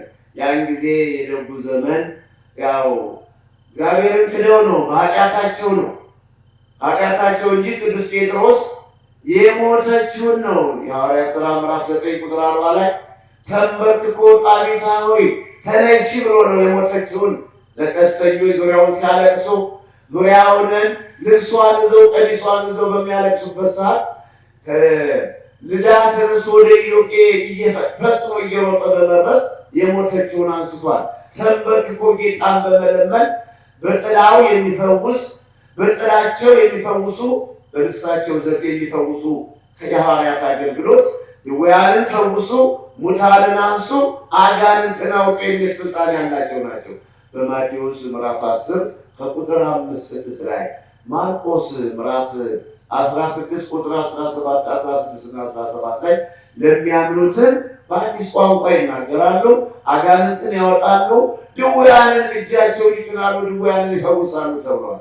እና በስራቸው ሰው በኃጢአቱ በራሱ ኃጢአት ንስሐ እንደመግባት እንደመመለስ እንደመጸጸት አንድ ጊዜ ያቀሩትን እቅድ ቀጥል እያሉ ሄዱና እግዚአብሔር ደግሞ ድሆች ያለ ዕድሜያቸው ያለ ዘመናቸው እንዲሞቱ ወይም ገዳማት እንዲፈርሱ ባለመፈለግ እሱ ኃይሉን ሲገልጽ አሁንም ከግፍ ላይ ግፍ የሚፈጽሙ ቅሬታዎች ብዙ በፍከራ ላይ የምናያቸው ሰዎች አሉ እና እግዚአብሔር አምላካችን በሐዋርያው በቅዱስ ጴጥሮስ ላይ አድሮ እንዲህ ቃላቸውን ብቻ በመጣስ በዚያ ብዙ የፈጠሩት ነገር የለም። ነገር ግን ቃላቸውን አንድ ሆነ ባልና ሚስቱ በ3 ሰዓት ለውጥ ሁሉም እንዲቀበሉ ሆነዋልና አሁንም የሐዋርያት ሥራ ምዕራፍ 8 ቁጥር 17 18 19 ላይ ሲሞን የተባለውን መሰሪ ያን ጠንቋይ በሰማርያ አስደናቂ ታምር እየሰራ በጠንቋይነቱ የታወቀ በሱ ፈንታ ፊልጶስ ሄዶ ወንጌል ሲሰብክ የፊልጶስን አገልግሎት ያዩ የሰማርያ ሰዎች ያንን ጠንቋይ ትተው ፊልጶስን ተከተሉ። አገልግሎቱ እየሰፋ ሲሄድ እነ ጴጥሮስ ወደ ሰማርያ ተጠሩ። አሁንም በእጃቸውን እየጫኑ መንፈስ ቅዱስ እጃቸውን በመጫን መንፈስ ቅዱስ እንደሚሰጥ ያየ ያ ሲሞን ምንድን ነበር ያለው? በኃጢአት ከሰበሰበው ገንዘብ፣ በስርቆት በጥንቁልና ከሰበሰበው ገንዘብ ጌቶቼ ሆይ እኔም እጄን የምጭንበት ሁሉ መንፈስ ቅዱስ እንዲያድርበት ገንዘብ ልስጣችሁ ነበር ያለው። ቅዱስ ጴጥሮስ ግን መንፈስ ቅዱስን ተሞልቶ እንዲህ ነው ያለውና አንተ ሲሞን ሆይ አንተም ገንዘብህን ሁለታችሁ ጥፉ፣ በእውነት ልብህ ለዚህ የቀና ነገር አልታደልክምና አንተ የተረገምክ ነህ ያለው እና አባቶቻችን እንዲህ ሕግ ሲፈርስ ሕግን ሲተላለፉ ወይም በኃጢአት የወደቀውን ሰው ኃጢአተኛውን ሰው ንስሐ እንዲገባ ይመክራሉ፣ ያስተምራሉ። እንዲህ ካለ ኃጢአቱ ነው እንጂ ሐዋርያትማ የሞተን የሚያነሱ ድውይን የሚፈውሱ ምንድን ነው? በዛን ሰዓት ከልጅ ከ7 ዓመት ሙሉ ሽባ ሆኖ የነበረውን የሐዋርያት ሥራ ምዕራፍ 9 ከቁጥር 32 ላይ ተነስ ናለው። ወዲያውኑ የተነሳ የሐዋርያት ሥራ ምዕራፍ 3 ከቁጥር 1 እስከ 6 ድረስ ብርና ወርቅ የለንም ይሄን ያለንን ግን ካብሎ 40 ዓመት ሙሉ ሽባ ሆኖ ሳንቲም ገንዘብ ሲለምን የነበረውን በእግሩ በእጁ እንዲሄድ አብሯቸው እንዲቆም ሊቃነ ካህናት እስኪደነቁ ድረስ በምን ኃይል በማን ስም ነው ይሄ ሰው ድኖ የተነሳ እያሉ የሐዋርያት ሥራ ምዕራፍ 4 ቁጥር 12 ላይ እስኪደነቁ እስኪደመሙ ድረስ እንዲህ የታመም የሚያድኑ ናቸው። ነገር ግን ሕግ እግዚአብሔር ሲፈርስ ሰው ኃጢአት በመስራቱ በኃጢአቱ ይሞታል እንጂ መጽሐፈ ምሳሌ ምዕራፍ 26 ቁጥር 2 ላይ ዝም ብሎ የሚደረግ እርግማን እርግቦች ወይም ድንቢጦች በሰው ላይ እንደሚበሩ ማለት ነው። ኃጢአት ሳይሰራ ሰው ይውጋ ይተርተር ቢሉት አይደርስበትም። ጥበበኛው ሰለሞን እርግማን የሚደርሰው በስራ ነው። ዘዳግም ምዕራፍ 26 ቁጥር 27 ላይ እንዲህ ይላልና የእግዚአብሔር ሕግ እግዚአብሔርን የሚያፈርስ ሰው የተረገመ ነው። ሰው የተረገመ የሚሆነው ሕግን ሲያፈርስ ነው እንጂ አንዱ በረገመው አንዱ በመረቅ አይደለም። እንዲሁ ዝም ብለን የወደድነው ስለመረቅን ያለ ስራው የተመረቀ አይሆንም። የጠላነው ስለረገምነው የተረገመ አይሆንም። ስራ ነው። ስራ ምስክር ነው። ስለዚህ አባታችን ሙሴ ሕግን የሚተላለፍ ሕግን የሚያፈርስ ሕግን የማይፈጽም ሁሉ የተረገመ ነው ብሏል። እስራኤላውያን ሁሉ አሜን ብለው ተቀብለውታል። ኦሪት ዘዳግም ምዕራፍ 26 ቁጥር 27 ላይ አሁንም ጥበበኛው ሰለሞን ምን ያለ እንደ ርግብ እንደ አሞራ እንደ ወፍ በላይ እንደሚበር ሁሉ ያለ ኃጢአት የሚደረግ እርግማን ያለ ስራ የሚደረግ እርግማን በሰው ላይ አያርፍም፣ በሰው ላይ አይደርስም። እርግማን በስራ ነው። ሁለተኛ ነገሥት ምዕራፍ 2 ቁጥር 23 4 5 ላይ ኤልሳ ከዛ በቤቴል ከኤልያስ ከተለየ በኋላ ብቻውን ሲሄድ 42 ሕፃናቶች ተከትለው አንተ መልአክ አውጣ እያሉ ይሰድቡት ነበር። አንድ እንደ ማክበር እንደ መሸኘት ጓዝዞ እንደው ተቀብሎ እንደ ማክበርና እንደ መሸኘት እንደ መመረቅ አልፎ ለሚሄድ ለመንገዱ በመንገዱ እየሄደ እነሱ በሜዳው ሆነው አንተ መልአክ አውጣልን፣ አንተ መልአክ እያሉ ይሰድቡት ነበርና በዛን ሰዓት ኤልሳ ዘወር አለና በእግዚአብሔር ስም ረገማቸው። ያን ጊዜ 2 ድቦች ወጣው ከዱር ወጣው ሰባበሯቸው ይላል። እንግዲህ ስራቸው ነው፣ ኃጢአታቸው ነው። የማይደፈረውን ስለደፈሩ ነቢያቶችን አትንኩ፣ በዚህ ምክንያት ነገሥታት እገሥጻለሁ፣ በሀገር ላይ ረሃብን አወርዳለሁ የተባለው በመዝሙር 104 ከቁጥር 14 ላይ የእግዚአብሔር አገልጋዮችን ጻድቁን በጻድቁ ላይ በሽንገላ በድፍረት የሚናገር አንደበት ድዳ ይሁን ይላል። መዝሙር 30 ቁጥር 18 ላይ በጻድቁ ላይ በአገልጋዮች ላይ በመምህራን ላይ በካህናት ላይ በብፁዓን አባቶች ላይ በሽማግሌዎች ላይ በክፋት በትዕቢት በድፍረት የሚናገር አንደበት ድዳ ይሁን ይላል መዝሙረኛው ዳዊት። መከባበርን የመሰለ የለም። በመረገም ፈንታ ይልቅ መመረቅ መርገምን ወደዳት፣ ወደ እርሱ መጣች። በረከትን ጠላት፣ ከእሱ ራቀች። መርገምን እንደ ውሃ ወደ አንጀቱ ገባች። መርገም እንደ ቅባት፣ እንደ ቅቤ፣ እንደ ዘይት ወደ አጥንቱ ገባች። መርገምን እንደ መቃድ፣ እንደ ቀበቶ፣ እንደ ዝናብ ታጠቃት። መርገምን እንደ መጎናጸፊያ ተጎናጸፋት። መዝሙረኛው ዳዊት በመዝሙር 108 ቁጥር 17 ላይ በረከትን ጠላት፣ ከእሱ ራቀች። መርገም ማለት የክፉ ስራ ውጤት ነው። የኃጢአት ደመወዙ ሞት ነው ይላልና ሮሜ ምዕራፍ 6 ከቁጥር 23 ላይ የኃጢአት ደመወዝ ሞት ነው። ይህንን ርዕስ የመረጡት ብዙ ግፍ ስለሚፈጸምብን ነው። ያው መተንተን ስለማንችል መተንተንም ስለማይገባል ምናልባት ላይገባ ይችላል። ነገር ግን ብዙ ግፍ ስለሚፈጸምብን እየነካካሁት ለማለት ብዬ ነው። በዘመናችንም ብዙ ግፍ ይፈጸማል። የማይደፈረውን ጥንታዊና ታሪካዊ በ19 ዓመት ዓለም ያወቀው ዓለም ያደነቀውን ከዓለም ዙሪያ መጥተው የሚፈወሱበትን ገዳም በክፋት ያነጣጠሩ ቅጣታቸውን ይቀስሩበታል። እሱም ዝም አይልም፣ ዋጋቸውን ይሰጣቸዋል። አንጠረጥረውም። የሰማይ አምላክና የእኛን ያለ ጊዜያችን ሞታችን አይፈልግም። ብዙ ስራ ከኛ እየተጠበቀ ብዙ መስራት ስንችል ያለ ጊዜያችን ማለፋችን ስለማይፈልግ ለእኔ ብሎ ሳይሆን እኔማ ቢወስደኝ ወደሱ ነው እኮ ወይም ደግሞ እኛም ያለን ሁሉ ብንሄድ ወደሱ ነው። ነፍሳችን በእጁ ናትና። ነገር ግን ብዙ ስራ ከኛ ስለሚጠብቅ ስለሚመለከት እግዚአብሔር ከእናቴ ከድሃይቱ ማኅፀን ያወጣኝ ስራ እንድንሰራ ብሎ እንጂ ለእኔ መኖር አይደለም። የኔ ቁጥር ማሟላት እኔ በዚህ ዓለም ላይ ምን ውጤት አለኝ? ልቅስ ብዙ ቅዱሳን ክቡራን አባቶች አሉለት። እኔ ግን ለዚህ ለሸክሉ ስራ እዚህ በበረሃው በተቀደሰው ተራራ ላይ ጽዳተኛ ሆነን እንገኛለን። ተላላኪ ሆነን እንገኛለን። ሲያመችም ደግሞ ዘማሪ ሰባኪ ሆነን እንገኛለን። የማንገኝበት የስራ ዘርፍ የለም። እንዲህ እንድንሆንለት እግዚአብሔር እድሜ ለእድሜ እየጨመረ በእውነት ታምራቱን ሲያሳየን ይኖራል። ታዲያ አንተ በእውነት ጌታዬ ሆይ እኔ ልጅ ስጠኝ ብዬ ነበርን እያለች በእውነት አንተ ነቢየ እግዚአብሔር ሆይ ኃጢአቴን መርምረህ ልጄን ትገድልብኝ። ዛሬም እንደ ትናንቱ ብዙ ግፍ እንመለከታለን። እንዲህ አይነቱን በረሃ ግን በእውነት መተባበር፣ ከተማ እንኳን ሲቀና ለከተማ ብዙ ትብብር ይደረጋል። ለመብራቱ፣ ለመንገዱ፣ ለተለያየ የስራ ዘርፍ፣ ለሆስፒታሉ፣ ለትምህርት ቤቱ ብዙ ትብብር ይደረጋል። በከተማ እንኳን በረሃ ሲቀና ጸጥ ረጭ ያለው የወፎችን ዜማ ብቻ እየሰማን የምንኖርበት ብንጮህ የሚደርስልን ብንጠረው ይመጣልን በሌለው በዚህ እንኳን ሌሊት ቀን እንኳን ክረምት በጋ በሚያስፈራው ተራራ ላይ አይዟችሁ መባል አስፈላጊው ነገር መከናወን ሲገባው ዲያብሎስና የግብር ልጆቹ ሁልጊዜ እኛም በክፋት ይመለከቱናል።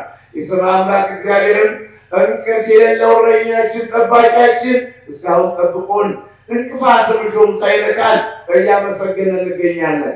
ነገር ግን እንደተባለው ሁሉ ብዙ ግፍ ይፈጸምብናል። የሐዋርያት ሥራ ምዕራፍ 13 ከቁጥር 7፣ 8፣ 9 እስከ 13 ድረስ እንዲህ የሚል ተጽፏልና ጳውሎስ በርያሱስ የተባለውን ያንን መሰረት ጠንቋይ አሁንም ሐሰተኛ ነቢይ ለጳውሎስ ለንጉሱ ሲያስተምር ቅዱስ ጳውሎስ ለጳውሎስ ሲያስተምር ያን ጊዜ ምንድን ነበር ያለ? የእግዚአብሔርን ቃል ያጣምም ነበር። ያን ጊዜ ጳውሎስ ሳውል ነበር የሚባለው። የእግዚአብሔርን ቃል ጠጋ ብሎ ያጣምማል። ሲያስተምራቸው ጳውሎስ ሲያስተምር የጳውሎስን አገልግሎት ያጣምማል። ዛሬ በበረሃው በተቀደሰው ተራራ የሚተላለፈውን አገልግሎት ትናንትና ከኮቪድ-19 በፊት ሰው እንዳይመጣ በየገርማታው በየመናኸሪያው ይከለክሉ ነበር። ዛሬ ደግሞ በዚህ አስፈሪ በዓለም ላይ እየተዘገዘገ ቁጥሩን እየጨመረ ፍጥነቱን እያከለ በሄደና የሟቾች ሰዎች ቁጥር በበዛ በዚህ ክፉ ዘመን ይሄ ዓለም አቀፉ ቅዱስ ቅዱስ ገብርኤል ተከፈተ ሊባል ከአሜሪካና ከአውሮፓ ተጥለቅልቆ መጥቶ በአንድ ጊዜ ተሞልቶ በሳምንት ሳይሆን በአንድ ቀን ሞልቶ የሚውል ገዳም ለምን አይከፈትም እያሉ አፋቸውን ይከፍቱብናል። ለምን አይከፈትም? ሰው መዳን የለበትም ወይ ይሆናል። ለሰው ተቆርቋሪ ሆነው ይገኛሉ። ለሰው መቆርቆርማ ጨክኖ በረሃ መግባት። የኢትዮጵያ ተራራዎች ብዙዎች ናቸው። እኛ ምስራቁን ዘን እንደሆነ ወደ ምዕራብ መሄድ ነው። እኛ ሰሜን ዘን ወደ ደቡብ ወይም ደቡብን ዘን ወደ ሰሜን ማን ነው። የኢትዮጵያ ተራራዎች ብዙዎች ናቸው። ወደ ወርቅ እሸት አንድ ጊዜ አትግቡ። ምክንያት መፍጠር፣ በየመንገዱ እያስጠሩ በየጸበል ቦታው መበተን፣ ወርቅ እሸት ባዶ እንዲቀር። ዛሬ ደግሞ በበሽታ ምክንያት በሽታውን በተመለከተ ዓለም በሚያደንቀው ጉዳይ ያው ነው። ይህን ገዳም በመዝጋታችን እንከበራለን እንጂ ምንም በሀገራችን በዚህ ባንከበር ሌላው ዓለም ያከብረናል፣ ሌላው ዓለም ያደንቀናል። እኛ ምድራዊ ጥቅም ሳንፈልግ ስለት ገንዘብ ይርበናል ይጠማናል ሳንል እንዲህ ዶሮ ጫጩቶቿን በክንፎቿ እንደምትጋርድ የራማው ሎሽ ክፍ ክፍ አድርጎ ሳይርበን ሳይጠማን ስለያዘን አምላክ ገብርኤልን እናመሰግናለን። እኛም በዚህ አስተዳደር ያለን ሰዎች ደግሞ እንደነቃለን። ዛሬ በአካባቢያችን ያሉ ጸበል ቦታዎች ሁሉ ለምንም ሳያስቡለት እንዲሁ እንደየአሰራራቸው ይገኛሉ። እኛ በሰው ስራ እንገባ።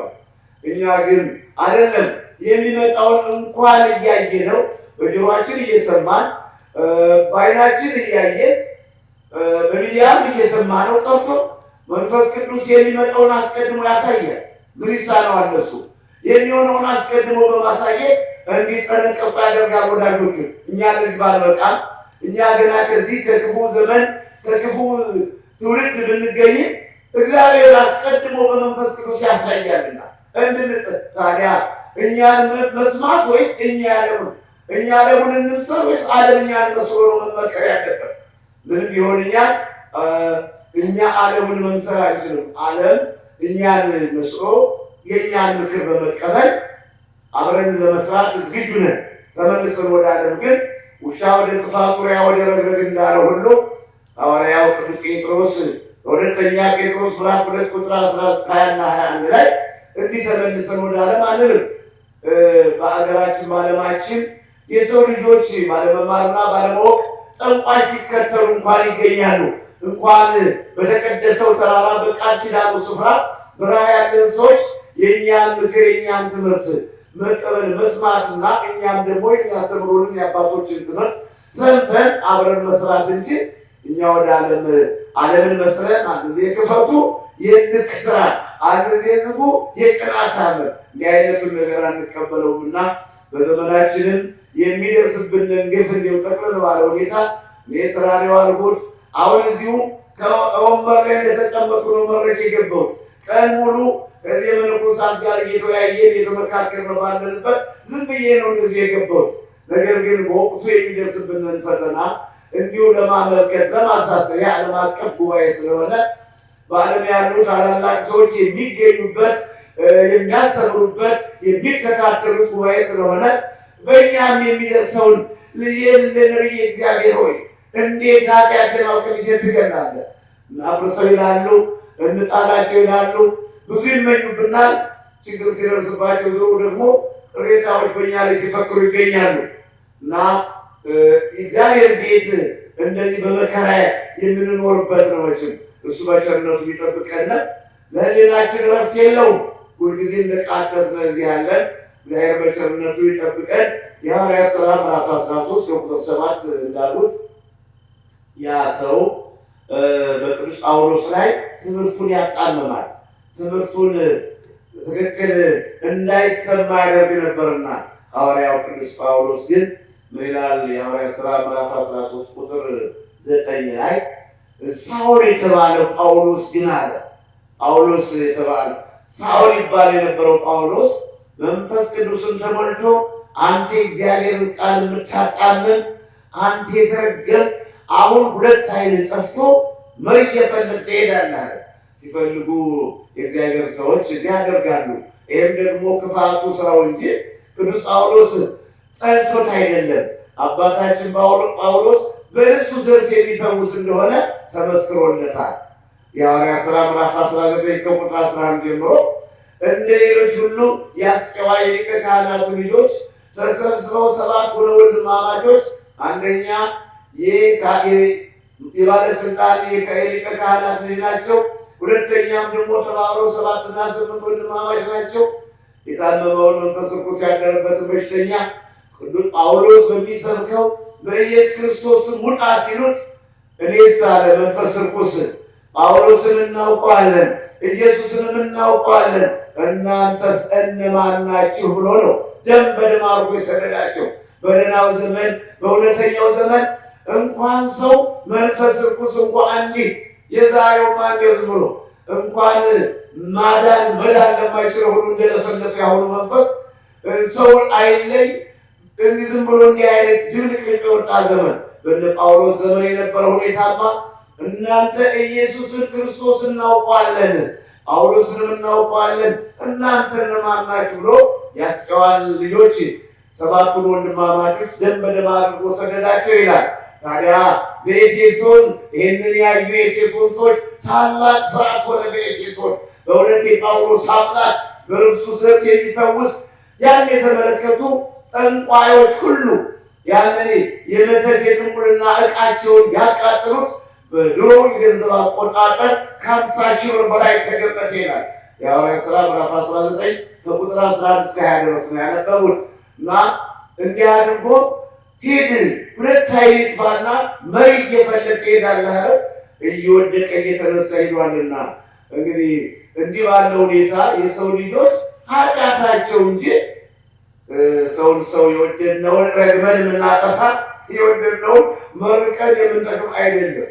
እኔ ስለ ራሴስ ማን ሆኜ እኔ ተስፋ አይነ መለኩን ተስፋ አድርጌ ነው ከዓለም ጫጫታ ዓለም ጣጣ ራቅ ብዬ ጫካ የገባሁት ከክፉ ነገር ለመሸሽ ነው። ክፉ ነገር ላለመስማት ነው። ክፉ ነገር ላለመስማት እንጂ ውዳሴ፣ ክብር፣ መከበር፣ መወደድ ብንፈልግ በከተማ እንኖራለን። እንደ ማንኛውም ሰው መኖር እንችል ነበር። እዚህ ጫካ ውስጥ የገባሁት ግን እኔ ጫካውን ከሰው የተለየ ትንሽ ራቅ ብሎ ጌታን ቅዱስ ቅዱስ ቅዱስ ብሎ ለማልቀስ ለመጸለይ ለመለመን ያደረግነው እንጂ እዚህ ጫካ ውስጥ ሆነን አሁን በእውነት ፈላጊ ይኖረናል፣ ተመልካች ይኖረናል ብዬ እንኳን በዚህ በአስፈሪ በጀግኖች ሰፈር በጀግኖች ቦታ ወንበዴና ሽፍታ በነበረበት እንደዚህ አይነት አንድ ድሃ መነኩሴ አልፎ መሄድ በማይችልበት ከቶም ስራ መስራት የእግዚአብሔር ፈቃድ ነው። ስራውን የሰራ እግዚአብሔር እንጂ እኔም ራሴ እዚሁ እንዳንድ ተራ ጸበልተኛ ሆኜ መልካም ዕድል ስለገጠመኝ ለዚህ ታላቅ ዓላማ ስላበቃኝ ታከተኝ ሳል የምሰራው የእግዚአብሔርን ስራ እያደረኩ ነው። አልፌ መሄድ እንኳን በማልችልበት ከቶም ስራ መስራት ይህን ያደረገ የሰማ አምላክ እግዚአብሔር እንጂ ለአንዴት የመግቢያ ጎጆ እንኳን መስራት ማልችል ሰው ነኝ። ይሁን ይህ ሰዎች የሚፈጽሙብን ግፍ ያው ማብራራቱን ስላልፈለግን እንጂ ብዙ ግፍ ይፈጸምብናል። እስራቱ፣ ግርፋቱ፣ ግድያው፣ ሽፍታ ወንበዴው እንደተቀጠረብን ነገር ግን እስካሁን ድረስ ጠብቆናል። የነገንም ደግሞ የሰማ አምላክ እግዚአብሔር ያውቃል። በቸርነቱ የዛሬው አምላካችን ነገም እስካሁን የጠበቀን ነገር እንደሚጠብቀን አንጠራጠርም። የሚደረገው ግፍ ግን የትላንት የአብርሃምን አንስቼ በዛ በጌራራ በፍልስጤም አውራጃ እንዴት ምን አደረግን እስኪሉ ድረስ ኃጢአት የሰሩ እነሱ፣ የማይገባ ነገር ያደረጉ እነሱ፣ የሰማይ አምላክ እግዚአብሔር በሌሊት ሄዶ እስኪቀጠቅጠው ድረስ አንተ ንጉሥ ነህ በይህች ሴት ምክንያት የማይገባ ስራ ሰርተሃል እስኪለው ድረስ የማይነካ የነካ እሱ ተወቃሽ ማን ነበር? አብርሃም ነበር። አብርሃም ሆይ ምን አደረግንህ? ለምን ምን ኃጢአት ሰራሁብህ? አጥፍተናል፣ ተሳስተናል ማለት እንኳን ባለመኖሩ ይህን ርዕስ መርጬዋለሁ። አጥፍተናል፣ ተሳስተናል፣ በድለናል ብሎ ንስሐ መግባት የለም። በአሁኑ ሰዓት በሉቃስ ወንጌል ምዕራፍ 13 ከቁጥር 3 እና ከቁጥር 5 ላይ ትምህርታችን እንዲህ እናካሄዳለን። ጌታችን መድኃኒታችን ኢየሱስ ክርስቶስ በዛ በገሊላ ጲላጦስ መስዋዕታቸውን ከደማቸው ጋር የቀላቀለባቸውን ሰዎቹ መጥተው ይነግሩት ነበርና እሱ ግን እንዲህ አለ፣ እናንተ የገሊላ ሰዎች ወይ በእውነት ጲላጦስ መስዋዕታቸውን ከደማቸው ጋር የቀላቀለውን የገሊላን ሰዎች ታነሳላችሁ? ታዲያ እነዚህ ጲላጦስ ደማቸውን ከመስዋዕታቸው ጋር የቀላቀለባቸው የገሊላ ሰዎች በገሊላ ከሚኖሩ ሰዎች ኃጢአተኛ የሆኑ ይመስላችኋልን? ንስሐ ባትገቡ እናንተም ትሞታላችሁ።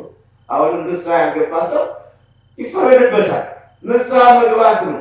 የማይነካ የነካ የማይደፈር የደፈረ ተሳስቻለሁ አላለችሁም ማለት እንጂ የፈለጉትን እየሰሩ ማነክቶ ይባል ይህ እግዚአብሔር ስራ እንጂ የፍጡር ስራ አይደለም። በተለይ የኔ የድሃው ስራ አይደለም፣ የኔ የደካማው ስራ አይደለም።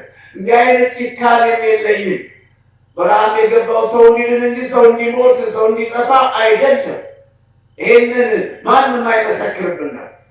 ይህ እግዚአብሔር ስራ መስተካከል፣ ንስሐ መግባት፣ አብሮ መብላት፣ አብሮ መስራት። ይሄ ነው፣ ክፍት ነው በሩ።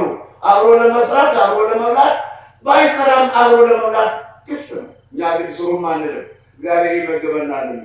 ነገር ግን እንደፈለጉ እንደ ዘንዶ እየተወራጩ እንደፈለጉ እንዳንበሳ እያገሱ እንደ እባብ እያፏጩ ማንነቶ ቢባል የእግዚአብሔርን መጠየቅ እንጂ እኔም ተመልካች ነኝ።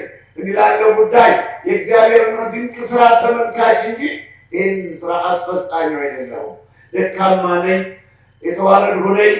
ነገር ግን የራማው ልዑል ቅዱስ ገብርኤል ስሙን የጠራ ብቻ ባለም ጀሪካን ሳይጋፋ ትራንስፖርት ከፍሎ በአየር ሆነ በመኪና በባህር ሳይደክም በዛው ባሉበት በአረብና በአሜሪካ ሆነው የወንጌሉ ቅዱስ ገብርኤል ሲሉት ፈጥኖ በክንፉ ላይ የዓለም የሕይወት ማዕተም የታተመበት መልአክ ቅዱስ ገብርኤል እየበረረ በያሉበት እንደሚደርስላቸው ለእኛም እንዲሁ እንደ ደካማነት እየደረሰ እስካሁን ጠብቆናል። ስለ ነገ አላውቅም። የቸርነቱ ስራ እስካሁን ጠብቆናል። ቢፈከርም ዶፍ ቢወርድም አለቱ ቢሰነጠቅ ተራራው ቢናድ ሰማይ ምድር እየደረሰብን ነገር የለም። እግዚአብሔር በቸርነቱ ጠብቆናል። ግን ፍከረውን እንሰማለን። አላገባም የሚታዘንልን ሰዎች እየተፈከረ እንደገና ደግሞ እንዲህ አይነት እንደ አብርሃም እንደ አባታችን ምን አደረግነ እንደ ኤልያስ ልጄን ገደል እንደ ኤልሳ እንዲሁ መቼ ለምኜ ነበር ልስጠኝ ብዬ እስከ መባል ድረስ ብዙ የሚታዩ ነገሮች አሉ። እግዚአብሔር ከእንዲህ አይነት ክፉ ነገር ይሰውረን። ዘመናችንን በእውነት ማስተዋልን ይስጠን። ጥለነው ለምንሄደው ዓለም እንደ ውሻ እየተናከስን ባለመታደላችን እና በሉቃስ ወንጌል ምዕራፍ 13 ቁጥር 3 ላይ እናንተ የገሊላ ሰዎች ሆይ ነበር ያለ መድኃኔዓለም ኢየሱስ ክርስቶስ። ጲላጦስ መስዋዕታቸውን ከደማቸው ጋር ቢቀላቅለው እኮ እነዚህ ሰዎች ከገሊላ ሰዎች ኃጢአተኛ የሆኑ አይደለም። ነገር ግን አለ ቁጥር 3 ላይ ንስሐ ባትገቡ እናንተም እንዲሁ ትሞታላችሁ ነው። ንስሐ መግባት ነው ላለመሞት፣ እድሜን ለማራዘም፣ በሰላም ለመኖር፣ የሰላም እንጀራ ለመመገብ ንስሐ መግባት፣ የማይነካውን አለመንካት። ይሄ ዓለም አቀፍ ጉባኤ ስለሆነ ይህን ርዕስ የመረጡት ብዙ አባቶች እንዲከታተሉት፣ እንዲያዝኑልን፣ እንዲጸልዩልን። ግፋችን ወደ ሰማይ አምላክ ሰው ሰማ። እግዚአብሔር አምላክ ምንጊዜም ከኛ ጋር ነው፣ ከፍጥረቶቹ ጋር ነው። ነገር ግን ሰው ሲሰማው ምን ይባላል? የተበደለ ሰው እኮ በሕግ አምላክ ይላል፣ በመምህር አምላክ ይላል። እኛም አሁን በዓለም ዙሪያ ላሉት መምህራን እያሳሰብን ነው። ግፋችን መሰማት ስላለበት፣ ተደፍኖ መቅጠር ስለሌለበት እዚህ ጫካ ውስጥ ተቀምጠን እንደፈለጉ ይሆናሉ። ደግሞ እንደገና በሚደርሰው ችግር ደግሞ ይፈልጉናል። የበለጠ ለምን እግዚአብሔር ዝም ብሎ አያይም? እግዚአብሔር መፍረድ የለበትም። እኛ የፈለግነውን እንደብህ፣ የፈለግነውን እንግደል፣ የፈለግነውን እናፈስ፣ ዝም ብሎ ይህ መፍረድ የለበትም እስከመባል ድረስ እንዲህ አይነት ግፍ ነው የሚፈጸምብንና የግፍ አምላክ አሁንን ግፋችን ይመልከትልን አምላካችን እንላለን። በሉቃስ ወንጌል ምዕራፍ 13 ቁጥር 5 ላይም አሁን ይላል አሁንም ጌታችን መድኃኒታችን ኢየሱስ ክርስቶስ ግንብ ተንዶ የገደላቸውን 18 ሰዎች በሰሊሆም ግንብ ተናደና የገደላቸውን 18 ሰዎች ይነግሩታል። አሁንም ደግሞ ቅድም ጲላጦስ ደማቸውን የለወሰባቸውን ነው ከመስዋዕታቸው ጋር። አሁን ደግሞ ግንብ ተንዶ የገደላቸውን 18 ሰዎች ይነግሩት ነበርና ታዲያ ይላቸው ነበር እነዚህ በሰሊሆም 18 ሰዎች ግንብ ተንዶ የገደላቸው በዛ በኢየሩሳሌም ከሚኖሩ ሰዎች ይልቅ ኃጢአተኛ የሆኑ አይደለም። ንስሐ ባትገቡ እናንተም ትሞታላችሁ። ካልተመለሳችሁ፣ ንስሐ ካልገባችሁ፣ በበደል ላይ በደል ከጨመራችሁ፣ ኃጢአት ከሰራችሁ፣ አላበጀንም ጥሩ አልሰራንም ብላችሁ ካልተመለሳችሁ እናንተም ትሞታላችሁ። አሁንም ቢሆን የማይነካ የነካ የማይደፈር የደፈረ ያው ነው። ይህ እግዚአብሔር ስራ እንጂ የሰው ስራ አይደለም።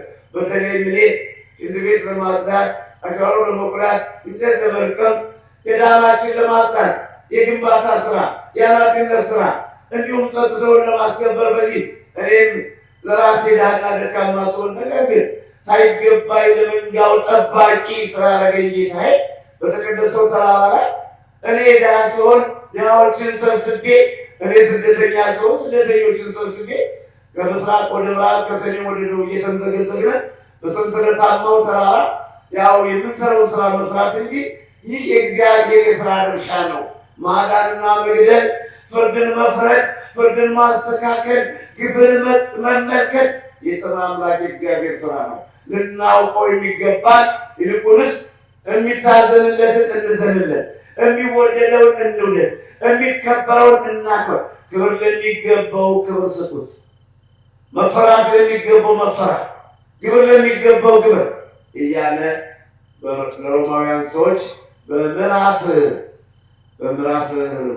13 ከቁጥር 6 እና 7 ላይ ክብር ለሚገባው ክብር ስጡት ይላልና መፈራት የሚገባቸው መፈራት፣ መከበር የሚገባቸው ማክበር፣ መወደድ የሚገባቸው መውደድ ብለን ያለ ድላችንና ያለ ስፖርታችን ገብተን ግን ወዲያና ወዲህ ብንል አሁንም ያው እናንተም እንጂ ንስሐ ካልገባችሁ ትሞታላችሁ ብሎ በሉቃስ 13 ቁጥር 3 እና ቁጥር 15 ላይ ንስሐ ካልገባችሁ አሁንም ትሞታላችሁ፣ ንስሐ ካልገባችሁ ይፈረድባችኋል።